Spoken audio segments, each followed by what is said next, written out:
They're finally here. The entire S25 series, the Ultra, the Plus, and of course, the base model. Now, I had some hands-on time with them, so I'm going to give you a little bit of my opinions as to some of the announcements that happened and Unpacked and what I think of the phones and how they feel. Rumors, most of the rumors actually came true. When Samsung designs its phones, it keeps pushing the needle, and it's more of a refinement of the working model on the hardware front, with more drastically different changes happening on the software side more than anything else. And I think there's a reason for this. It's about the rudder that they're steering this entire ship in. And although these changes might come across as small to a lot of people, I think that they're a lot grander and more ambitious than a brand new phone design. One UI 7 was a big part of this year's Unpacked, and Samsung went to great lengths to show that this is way more than just a UX upgrade. It's steering the large direction of mobile in general, especially Samsung Mobile, but they are definitely leading the way with all these other Android phones.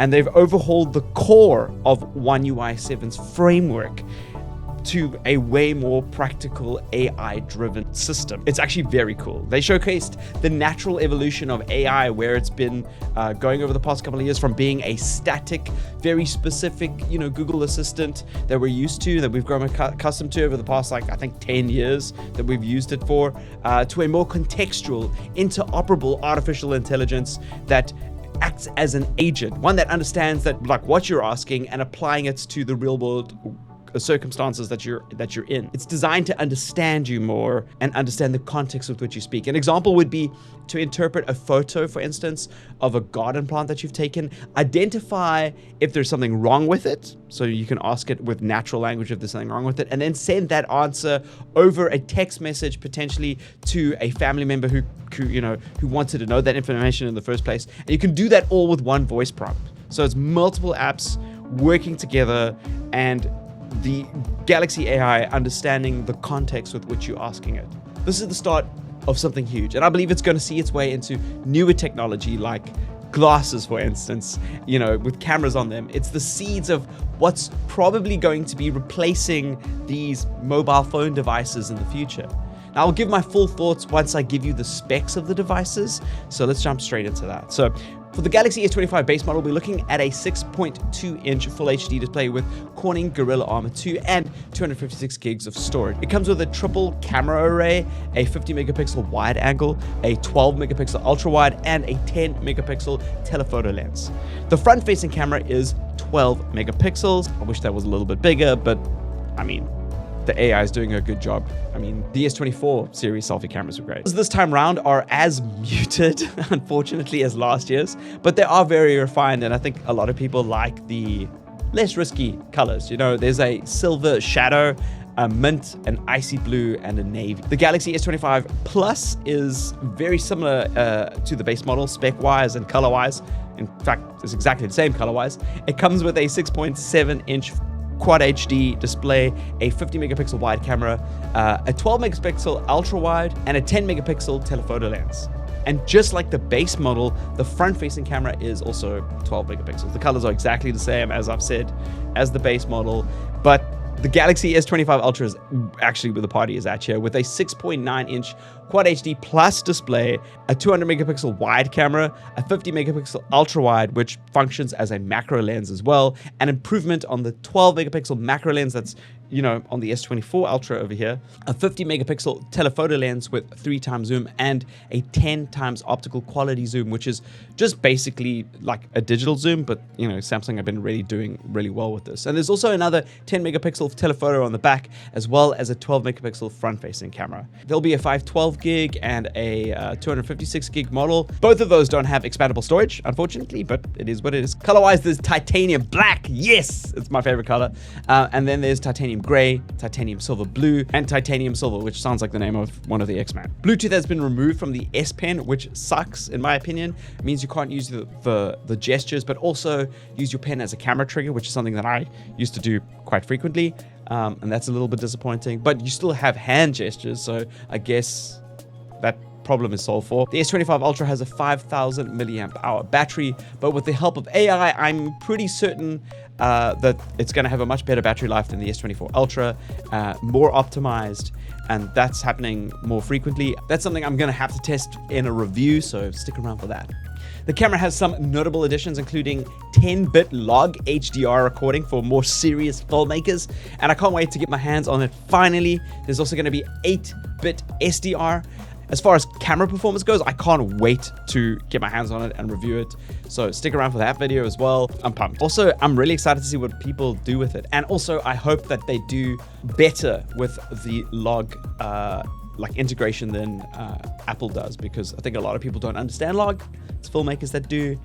Maybe you just need to educate people, and if you want to know more about that, maybe let me know. But it's such a powerful tool, and I'm glad that it's inside a mobile device that we can use. Samsung, thank you! They all have Snapdragon 8 Elite for Galaxy, which has improvements on pretty much every single metric. So Samsung claimed that there's going to be an NPU improvement. This is obvious, of 40%, and it's just logical that this is going to be there because Galaxy AI is so big for this launch, and it relies on that NPU so much. So it makes a lot of sense. The CPU is going to have a 36% improvement, GPU a 30% improvement, with a Vulkan benchmark average FPS of 18% more than the past being the S25 Ultra, and the 3D benchmark seeing a 40% improvement, which is really good. Oh, and of course there's going to be ray tracing, so if you care about that. I've been playing a lot of Wild Rift, obviously. You see that on my reviews. I kind of turn all that off in favor for frames, so to see those frame boosting, I'm really excited about that. Design-wise, I'm in love. I think this is a beautiful, beautiful phone. This is the brutalist design language that I've always had an affinity towards, and I'm so glad that Samsung adopted it. So I love the fact that they're sticking with it. We have more rounded corners on the Ultra for those who complained about the sharp edges of the S24 Ultra that were hurting them when they hold their phones. You baby. No, for real, it looks good. It actually adds to it. And also the phone's a lot lighter, claiming a 15-gram lighter weight, and the design is going to be 15% thinner. And you can feel it when you pick up the phone, which is really surprising. Those numbers don't sound large, but they have an impact. I also love the camera details that they've added. These texture rings that you see around the lenses, they've borrowed these designs from the Fold, and now it looks like it's a staple across all the flagships for Samsung. And they feel more durable and leave a bigger, more confident impression. You know, when someone pulls out a phone, you know it's a Samsung device.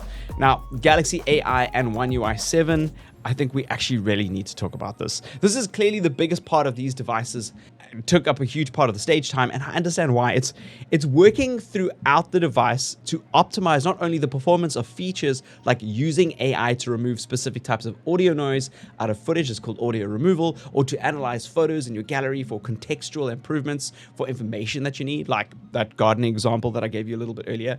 It's even included in the image production pipeline with AI art and portrait studio to visual grain control that you can get in nighttime shots just to improve, you know, your low light photography or your low light videography. And it works across the entirety of Samsung's ecosystem. For instance, Galaxy AI can detect when you've fallen asleep with your Galaxy Ring on or your Galaxy Watch, and then proceed to turn off the TV for you when you are asleep, which is pretty cool. It's really impressive stuff. Making this sort of AI agent operate between apps and hardware is going to actually set Samsung apart from Apple's attempt at AI integration.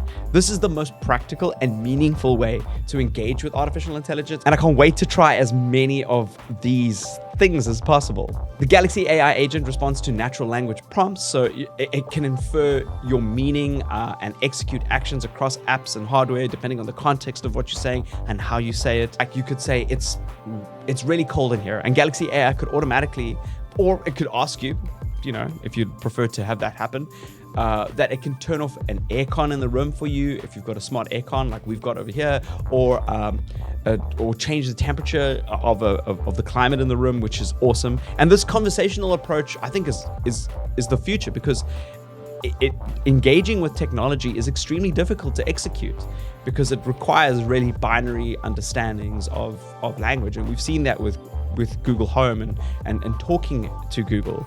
And because language is so open-ended, we've had to like refine it. But with AI now, taking a hold of that language and making it more interpretable, like understanding our intentions behind what we're saying, is super important. Language is the most natural and instinctual way that we have as humans to communicate.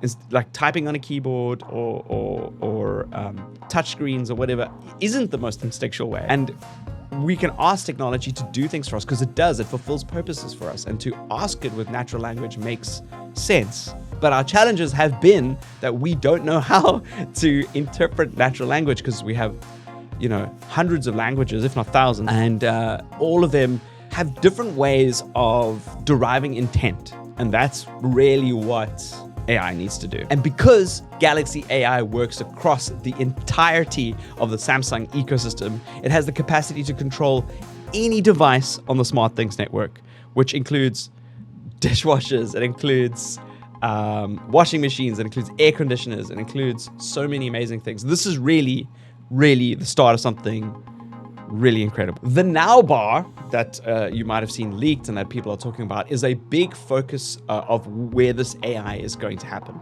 It's a bar that's visible on the lock screen that's designed to be proactive in suggesting what you should do at certain parts of the day, and can even learn what your days look like and what your priorities are, so that you can basically have a virtual butler on your phone, on your lock screen. And the emphasis here is that it's being proactive. So it's not necessarily something that you request of it. It's learned enough of your requests to understand what you need. So it could unprompted give you the optimal time to pick up your kids from school, for instance, or give you better sleep suggestions because that was something that you explained that you wanted to do, or improve your diet because Samsung Health is connected to it and you asked Galaxy AI to help you improve your diet, and it will be proactive in helping you do that. And it's going to act very differently to having notifications pop up that annoy you. The whole idea is that it's supposed to be helpful and ininvasive, but proactive, which I'm excited to do that. It could also fill you in on what headlines you want to hear. So maybe you ask it like, listen, I want to keep track of what's happening at CES, for instance, and it can do that for you. And before you freak out and go like, wow, huge security risk. I mentioned kids earlier. Samsung have stressed that all of this processing is happening on device and not in the cloud. All secure by their Noxed vault that they've got on this special chipset inside the device that Snapdragon have built for them. This is great because this private information is locked to you and to your device. And also the processing is happening faster because it's happening locally on your smartphone. It's a win-win. And it's a win-win because Samsung aren't offloading that processing, which costs money on a server farm. It's happening locally on your device. So your phone is doing the legwork of that AI processing, and it's going to remain secure and safe locked within it. They don't need that information. We'll see what the future of that looks like. But right now, that is the most optimal way to operate for both us as users and for Samsung as the provider of these devices. So, should you upgrade? Oh, the question of questions. Well, it's going to be a really, really tough call. I think a lot of S24 owners probably won't and shouldn't upgrade based on just these initial first impressions. Remember, most of these Galaxy AI features will be coming to previous devices, so they won't be a selling point for many people, right? Like, also people don't understand AI, so me waxing lyrical about this doesn't really like scratch everybody's itch. But if you're a creator or if you're a filmmaker, I think it's going to be a no-brainer to upgrade, especially if you like shooting in log, or you want to be able to shoot in log and apply LUTs to your footage, and just creating content on your phone as your primary content creation device. I think it's going to be an absolute no-brainer. If you really think that you're going to benefit from the Galaxy AI agent from like day one, and this is something you've been waiting for, like you've wanted a Jarvis in your house, then I think you're probably gonna want to upgrade regardless of the fact that that the software is coming to older devices. Remember, the benefits are that the S25 series has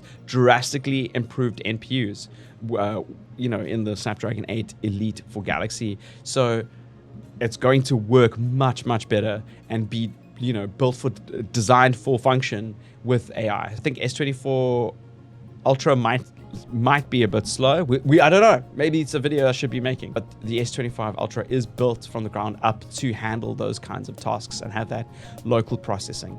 If you're upgrading from a Galaxy S22 or S23, or even S21, you're definitely going to see the benefits of upgrading. It's going to be a pretty big jump. And after you use it for a couple of weeks, maybe it won't feel like a big jump the moment you take it out of the box. But seeing how One UI 7 works with these features, you're going to start going, aha, it's great. There's a reason I think that Marquez made the S24 Ultra the phone of the year last year. And I think it's because Samsung understand that if they get the fundamentals waxed, then the phone is going to pop off. And this, now they've got the fundamentals waxed, it's going to be I feel it's going to be a really solid phone, and they're just going to have another layer of awesome stuff on top of it that's going to solidify again into that base. And then I think spread into other products like buds and glasses and watches. It's going to be really, really cool. I'm going to be doing a more in-depth review, so let me know if there's anything more specific that you'd like me to cover about S20. I'm looking forward to it. I'm looking forward to getting more hands-on time with it and using it. What are your thoughts? Like, do you think that Samsung have knocked this one out of the park, or do you expect bigger improvements or more visual improvement? I'd like to hear what you're thinking. Anyway, I'm going to chat to you in the next one and in the comments. Cheers.